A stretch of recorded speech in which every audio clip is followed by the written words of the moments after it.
You're listening to the Archaeology Podcast Network. You have my sword. And you have my bow. And my trowel. Hi, you're listening to And My Trowel, where we look at the fantastic side of archaeology and the archaeological side of fantasy. I'm Ash. And I'm Tilly. And this is a different kind of episode for us. Usually we'd be conjuring apparitions or fending off zombies this October. Which I should say, don't worry, we are still going to be having plenty of spooky episodes because there are 3 Fridays that we will be releasing in October, so don't worry, spooky is coming up. Spooky Fridays. But in this one, we're going to focus on something often overlooked in archaeology, and that's mental health. And especially since this episode will be coming out just before World Mental Health Day, which is on October the 10th, we thought it was the perfect moment to reflect not just on past peoples and their experiences of kind of care and stress, but also mainly on how we can support archaeologists and kind of storytellers today. So that's what we're going to be doing.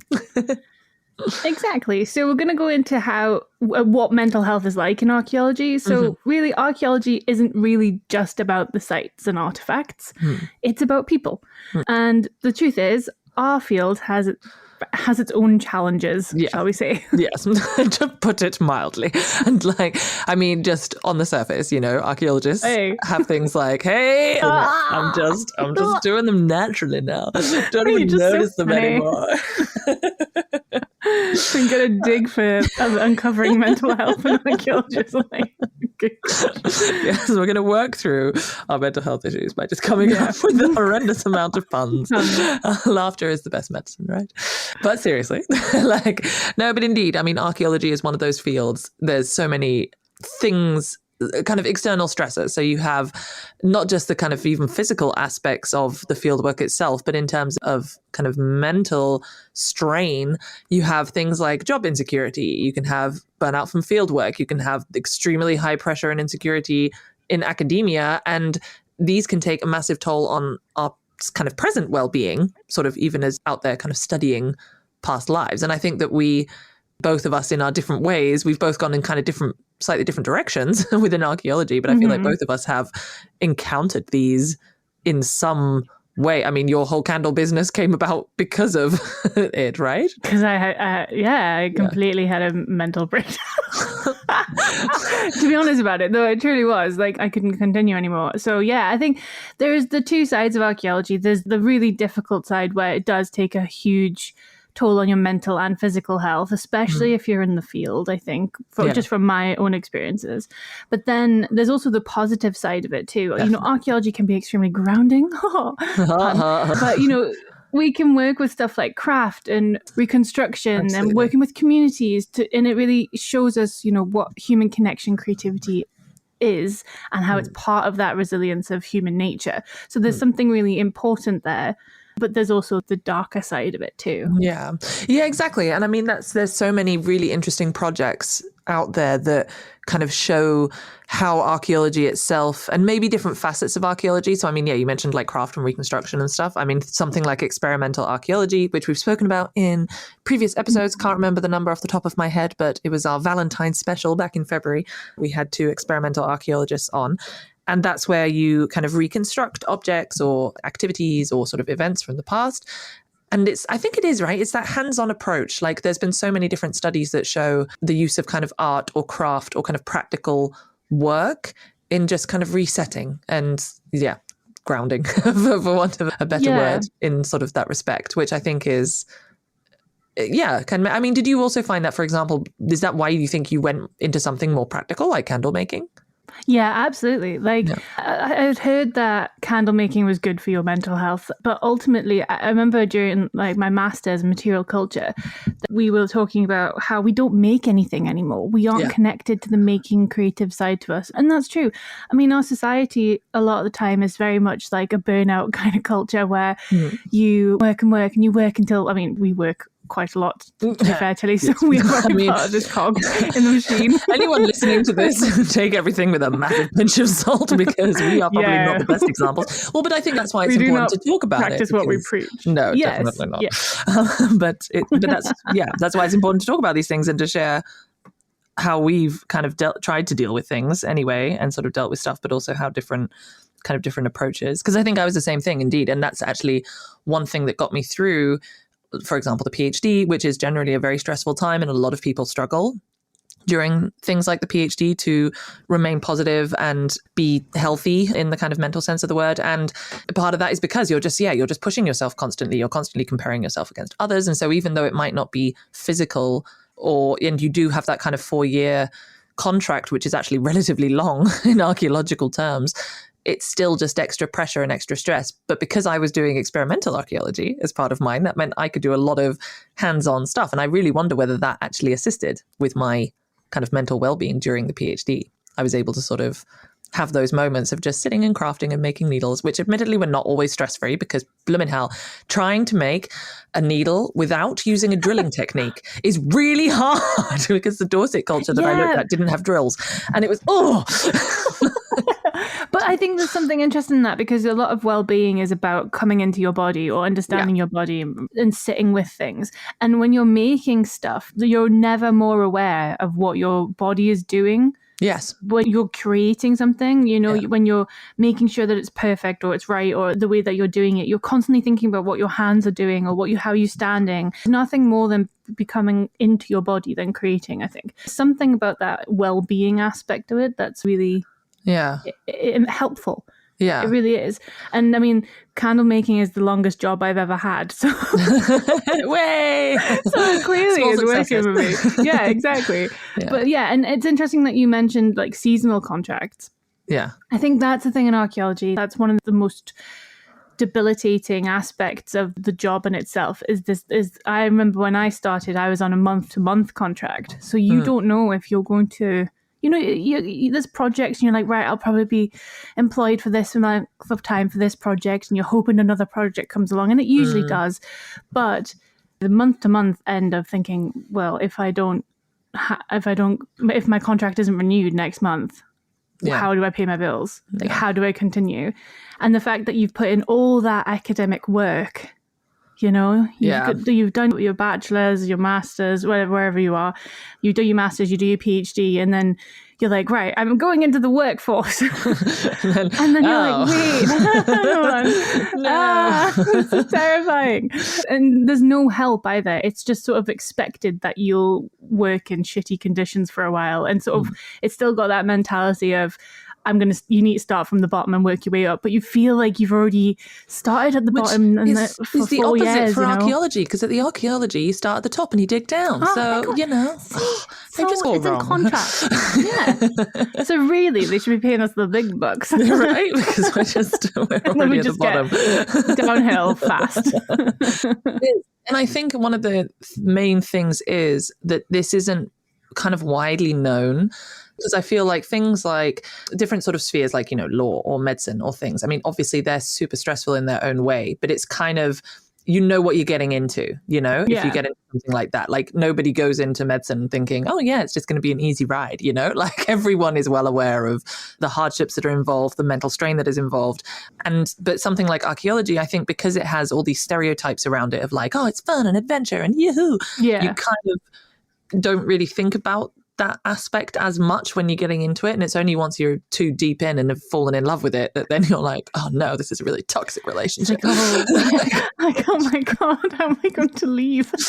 And you have there's like a huge grieving process of leaving archaeology because it becomes a real huge part of your identity. You are an archaeologist, but if you dig, are you not an archaeologist anymore? If you don't interact with mud and artifact and stratigraphy, are you still an archaeologist? And I remember a professor of mine was like, you've learned archaeology, you're in the archaeological mindset, which is true. You totally change your mind when you're learning about archaeology. It opens up so many different ways of thinking that you are an archaeologist. You have to continue that archaeological thought. Like, it's going to be in there forever. It's ingrained in you forever.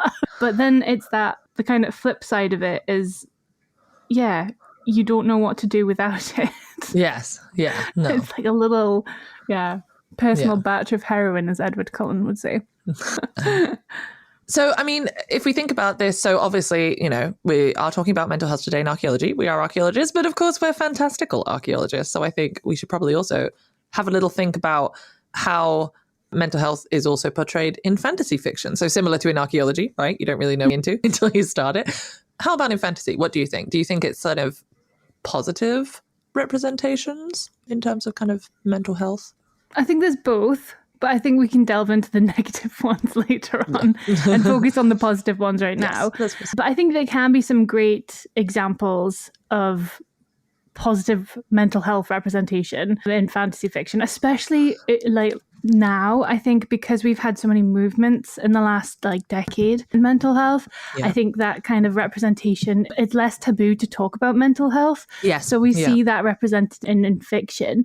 For me, one I was thinking of was Juliet Marillier's Blackthorn and Grimm series. I don't know if you've ever read that. I really love them. I know a few people don't like them necessarily, but I think they're really good because they deal with themes of PTSD, grief, recovery, resilience, and community. And those are the things that really need to, you can really empathize with the characters and understand them. But there's also a great arc, in the 3 books. There's Blackthorn, who's like a doctor, a female doctor in this kind of Celtic vibe fantasy. Celtic vibes, yes. Yeah. Chris Hemsworth special. Celtic vibes. And she's lost her husband, but she's also lost her child. So child like grief comes into it.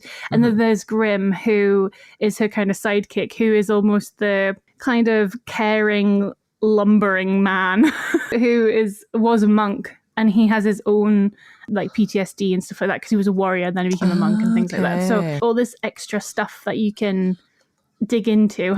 So really, Blackthorn is coping with depression and anger, but Grimm is burdened by trauma and low self-worth. And it really unravels really well. And they sort of find solace and community together. It's not necessarily a romantic thing either. It doesn't really turn. I think she only added that in right at the end, which I was kind of like, oh, I don't know if I like that, because the way that they were together was really nice. And they worked together as a good team the whole time. Yeah. But yeah, the recovery is really messy.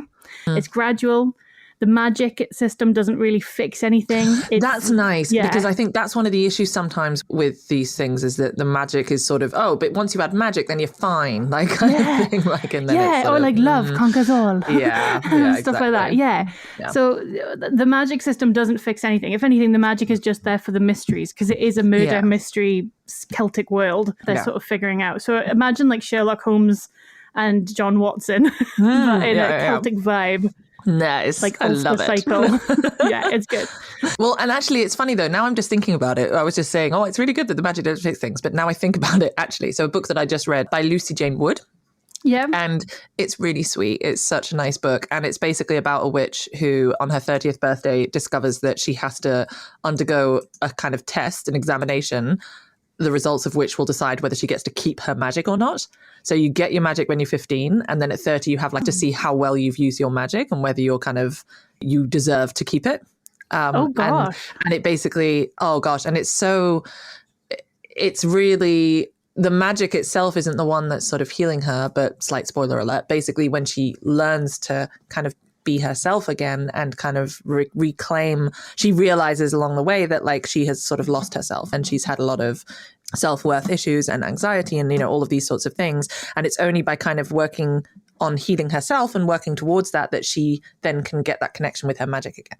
So it's kind of the magic isn't fixing things, but she's finding her magic by fixing herself, or like, you know what I mean, fixing. But that's like a lovely theme that's coming into a lot of, especially fantasy fiction books, where it's like finding oneself is actually really important. Self-love. Yeah, it's the big step. Well, and that's also in one that I read recently, The Witch's Guide to Magical Innkeeping by Sangu. It's so great, right? It's by Sangu Mandanna. So it's the kind of, it's not the follow-up, but it's the kind of the second one in the Very Irregular Secret Society of Witches, which I loved. It's also amazing. But this one especially really focused on kind of mental health and how you deal with loss and grief and that kind of things. And it was, I would definitely recommend it. And it's also got a lot of metaphor with magic, but it's kind of, again, it's not using magic as a tool. It's using magic almost like as a representation of your sense of self-worth and your kind of your connection to yourself, which I think is really sweet. And I suppose in fantasy fiction, a lot of the times magic comes from either there's an external force, and I'm thinking of like D&D, like the weave that you can tap into, but your ability comes from yourself, really, doesn't it? Yeah. So that is a good metaphor to use. Indeed, how a lot of these ones, either in fantasy, it's shown that, you have to sort of accept yourself and realize yourself, but also, like you mentioned with community, and I'm just also thinking of like, Can't Spell Treason Without Tea. I'm talking about all my cozy fantasies now. I Can't Spell Treason Without Tea by Rebecca Thorne. And that's also very much about sort of everyone individually has their issues that they're working through and has their kind of mental hurdles that they have to overcome, but they do it together and they find community, and it's kind of it's a fellowship, one might say, that really brings you together. Which I was just thinking, speaking of cozy fantasy, should we try and make ourselves a bit cozier and maybe get like a little fire going and some biscuits and some marshmallows and stuff? Oh yeah, I like that idea. Do you have biscuits? Oh, I don't know, actually. Roll for investigation.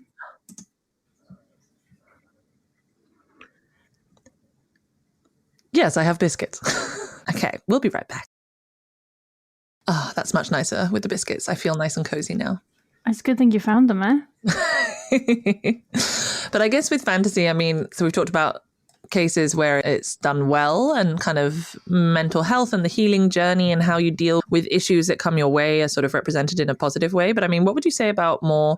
I mean, you just mentioned, right, that like that's probably because it seems to be a lot of newer books that are dealing with that because our sort of attitudes towards mental health have changed.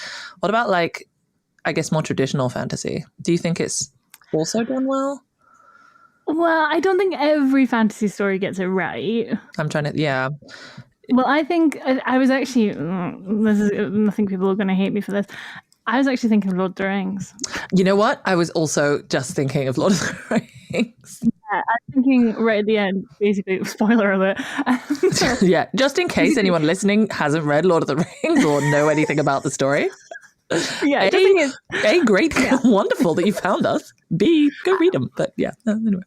I was thinking of like the magic system. So basically, like Frodo's trauma is definitely acknowledged. I mean, Tolkien definitely talks about trauma and how it, his later on and how he goes to the West and things like that. But I would think maybe that's more magical removal. Like we're not sort of seeing that change in him or the healing of it. But I don't know. Yeah, that's what I was thinking. I'm trying to remember, actually. It's been a while since I read the third book because I'm trying to remember how that is done in the book, because I feel like it's maybe done slightly better in the film because he basically is sort of saying at the end, look, no, I can't, like, it's not healed. It's not full. Like, I won't be whole. Like, it can't be sorted. I've been powering through kind of thing. But actually, no, like, I'm done, which is a very powerful, very powerful message to say if we're thinking about it in terms of mental health. And I can't remember actually how that is in the book, whether it's the same admission. I think it's because he has those wounds that will never heal from the Morgul blade. Yeah. So, like, it's almost a representation of the white ship is like, Middle Earth cannot help him anymore. Yeah. Like he needs to go somewhere else. On a journey. To literally find rest and healing beyond what Middle Earth can give him. Yeah. So it does sort of function like a narrative removal, but then you've still got Frodo struggling and ongoing struggling. And obviously that's the PTSD from, I think of it as World War I and what he went through and what he probably saw his friends go through as well. Which there's all these things, right, where he's written and been like, no, it's not based on my experiences with World War I, and everyone's like, okay, Tolkien, sure thing.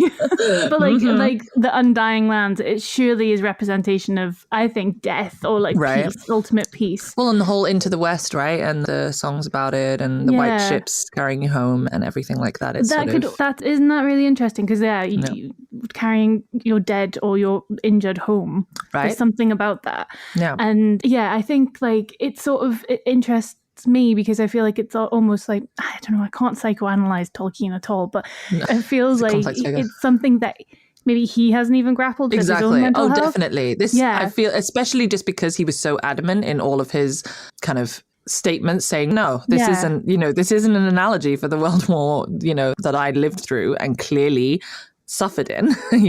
This is just a fun story about hobbits and things, and you're like, yeah, but there's definitely a bit of subconscious coming in there. Well, yeah, the writer writes what they know, surely. Exactly, and he knew languages so well, but why wouldn't he know the trauma of what Frodo and the hobbits really go through? And all of Middle Earth, it is a war that literally wrecks the whole world. So it's very interesting that's there, and that it's not grappled with. That the mental health healing of it is actually just peace. It is almost death-like in itself, which I think is really interesting. And probably because the author himself didn't really think of it as that. He didn't think of it as having those issues, whereas other ones mental health wasn't as dealt with.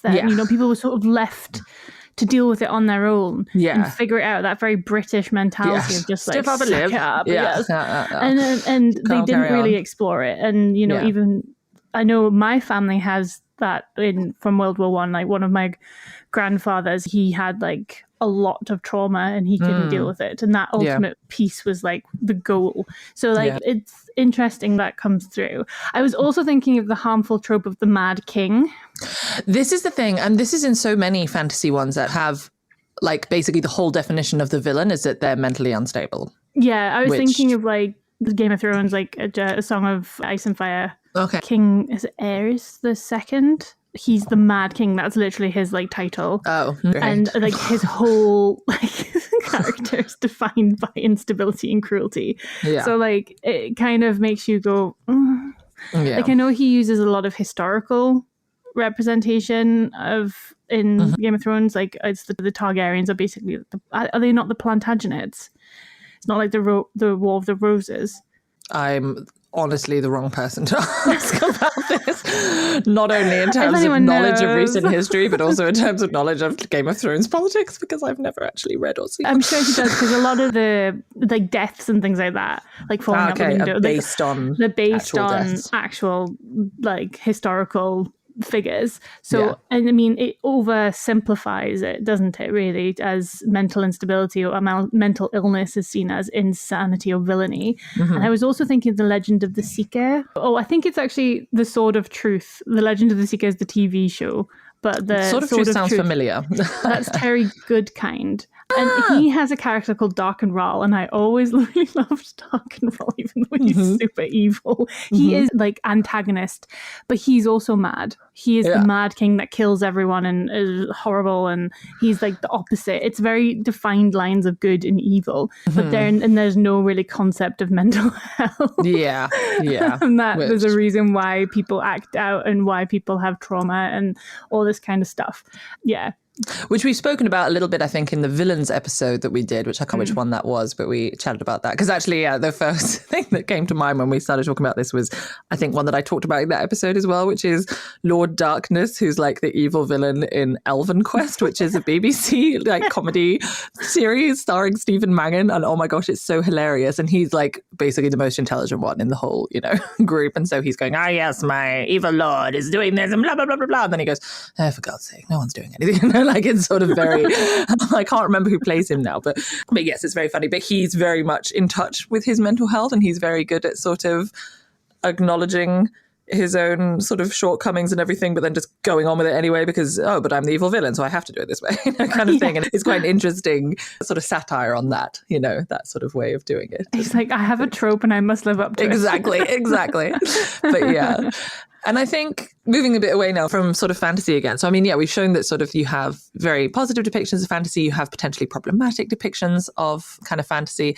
And in archaeology, as we spoke about at the start of this episode, the field of archaeology itself, as well, it sort of has a lot of these potential hurdles that need to be overcome and sort of things that will affect mental health in some way that we talked about. But how about in the past, I guess, archaeology in the past? Because like you were saying, I mean, mental health wasn't really a thing that people about back in the day. And that's also the case when you're looking at prehistoric cultures or past cultures in general, whereas nowadays it's becoming a lot more of a topic. And it does seem as well that it's becoming more of something that people are actually engaging with when looking at the archaeology, which is quite interesting as well. I mean, it's quite difficult because it's a very intangible thing. Yeah. So, how does one research mental health awareness, in prehistory? I think You can obviously research mental health awareness for the archaeologists. It's very difficult to place how we term mental health into the past, because ultimately our frame of mental health has been changed by colonization, and I would say the Victorians, thank you so much, it's always them, especially in the UK and the West. The colonization of it. For example, I don't know the phrase, I'll have to find it and maybe I'll put it in the show notes if I can, but in Gaelic and in Irish, when you talk about you are depressed, you are sad, you have mental illness, it's never that, it's always put upon you. So it's like darkness is on you, essentially, or like depression is on you. It's not part of you. It's not you. It's not your identity. It's not you. No, it's not your identity. And it's not your fault either. There's lack of blame, which is really interesting.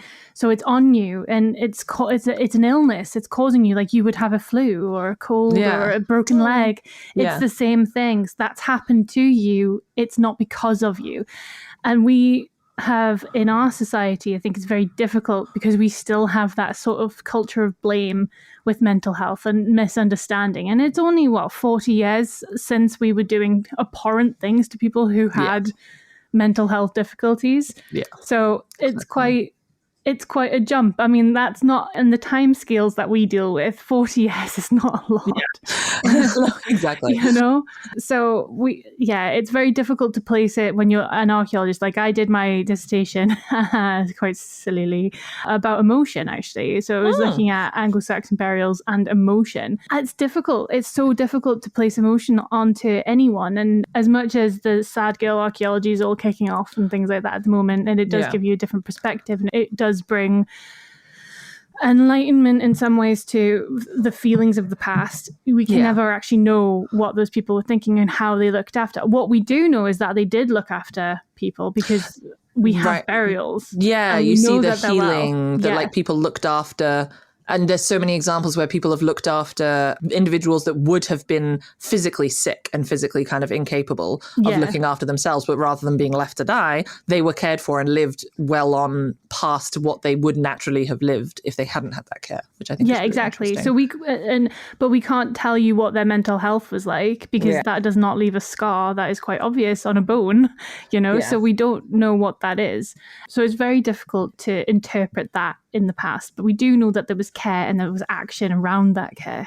And I guess it's also what I always find really interesting, and something that I do think that the sad girl archaeology trend that's going around now is sort of highlighting, is this idea that, okay, yes, we can't know for sure, but it's still interesting to consider alternatives and not just see them, and maybe this is the post-processual that's coming out of me, not just see them as like robots, surviving. Like they weren't just people that were living day to day and on the edge of survival. They had such complex interactions between themselves, between material, between the environment. And then so who's not to say that they did then have a more complex sense of self and some understanding of kind of mental awareness and things. So I think that's, and then that sense of care and connectivity and community, maybe they also went around the fireplace and told their cozy fantasy stories, and that just made them want to snuggle up and have some biscuits and things. And like I say, we don't know. And like Ash said, obviously we don't know because we're just putting our interpretation of what we know onto the past, and we can never know. But it's still fun to imagine it. And I guess it makes them more human and it makes them a bit more connectable. Yeah, absolutely. Yeah. And I think everyone has that. Well, as an archaeologist, I think you have your favorite burial, or you have something like a favorite site that did connect with you on a very deep emotional level. Either you dug it, or you've seen it, or you've learned about it, and you go, I remember that. And you will always remember that, because it's these types of human connections and relationships that you create with the past. But again, they are framed by our very context that we live in, and the society that we live in that has been framed for hundreds of thousands of years by different people and different ideas. And so we cannot take what we think and what we interpret something as true or real, because everything we think is a construct. I won't go too deep into that. On which I could go on about it forever. And then money doesn't exist. Don't get Ash started talking about the constructs of modern society.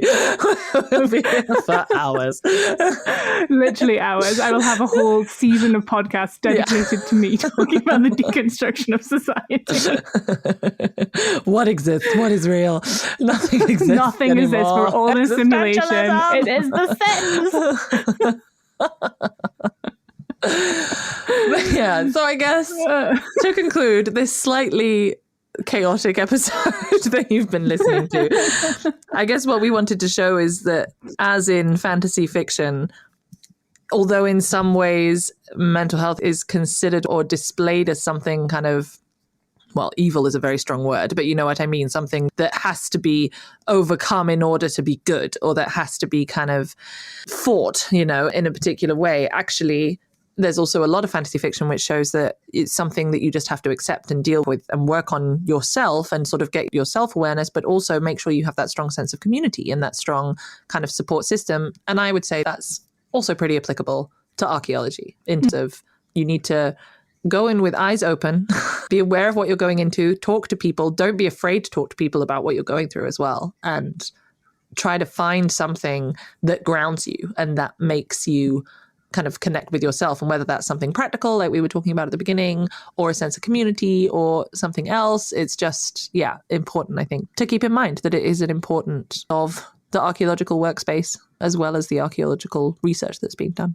Absolutely. And I think as well, just a quick note, for me, like, I went through a good period of, I don't know how to phrase it, mental illness, I suppose, or mental struggles, difficulties.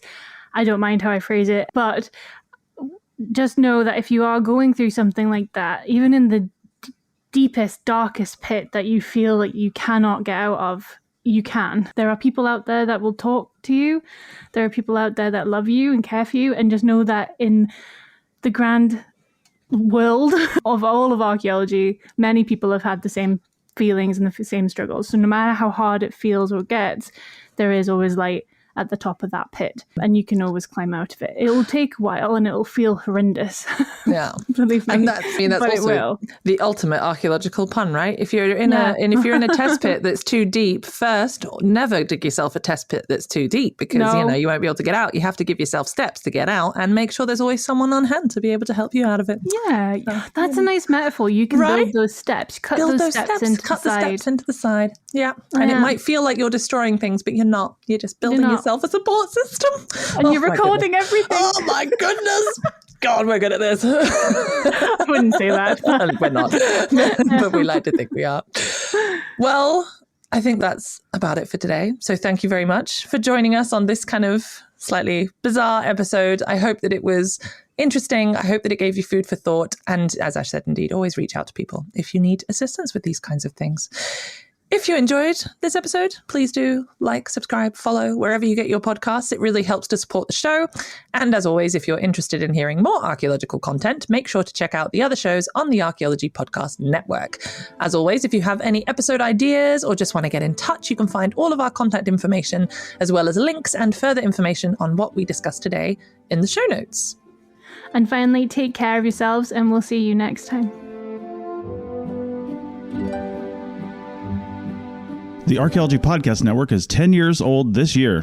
Our executive producer is Ashley Airy, our social media coordinator is Matilda Siebrecht, and our chief editor is Rachel Roden. The Archaeology Podcast Network was co-founded by Chris Webster and Tristan Boyle in 2014 and is part of Cultural Media and DigTech LLC. This has been a presentation of the Archaeology Podcast Network. Visit us on the web for show notes and other podcasts at www.archpodnet.com. Contact us at chris@archaeologypodcastnetwork.com. This episode is brought to you by Progressive Insurance. Do you ever think about switching insurance companies to see if you could save some cash? Progressive makes it easy to see if you could save when you bundle your home and auto policies. Try it at Progressive.com. Progressive Casualty Insurance Company and Affiliates. Potential savings will vary. Not available in all states.